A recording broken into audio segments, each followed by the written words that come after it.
This Sunday is the 7th Sunday in the Easter season, so we've made it all the way to the end of the great 50 days in this season. So a little bit of numerology here. This Thursday, the Thursday in this week, is the Feast of the Ascension, because the gospel narratives tell us that on the 40th day after the resurrection, Christ went up to the mountain and ascended into heaven in full view of his apostles. And then on the 50th day after the resurrection is when the Holy Spirit came, and that's the Feast of Pentecost. So we have 40 days and then 50 days that kind of hinge here at the end of the Easter season. So that Sunday in between the Ascension and Pentecost is a little bit of a funny time, because in the narrative we sort of imagine that Christ has already ascended into heaven, and yet of course we have a gospel reading where he's talking to his disciples. So it's a little bit of out of sequence there.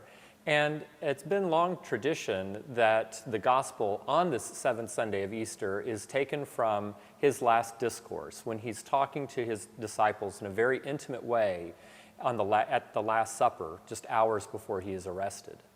And in the gospel for this cycle, for year B of the lectionary cycle, Christ is saying that he has come to the world that the joy of all people may be complete, that your joy may be complete, and that you may all be one, just as the Father and I are one.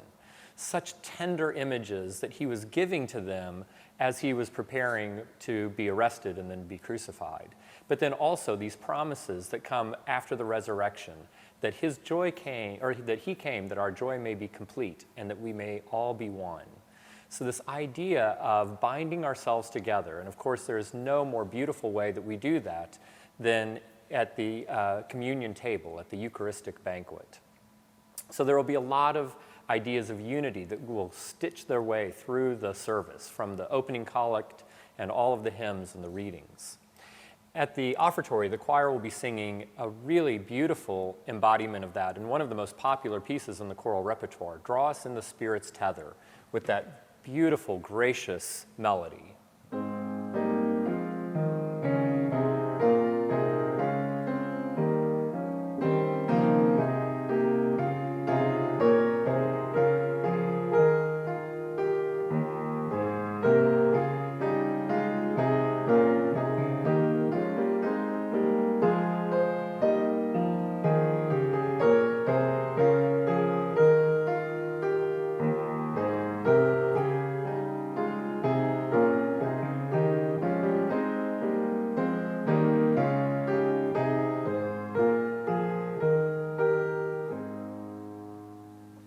We invite you to pay special attention to the words of this anthem. The music is so familiar, and it's easy to sort of drift off into sort of a dreamy state during that anthem.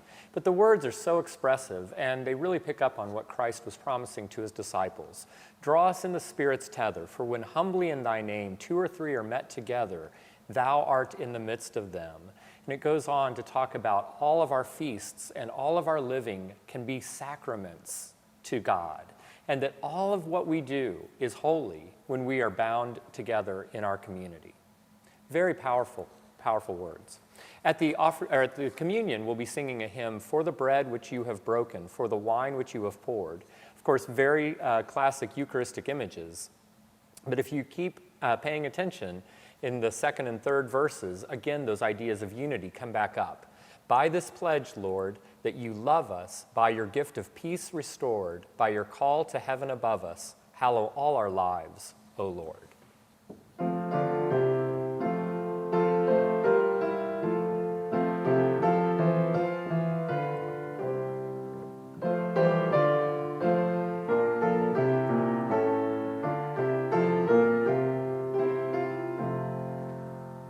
And of course, that joy and that community leads us to service. And so we'll go out singing the words, "We are all one in mission," taking that unity that we have been given by Christ and that community that we have that we can draw upon and sharing that with all of the world.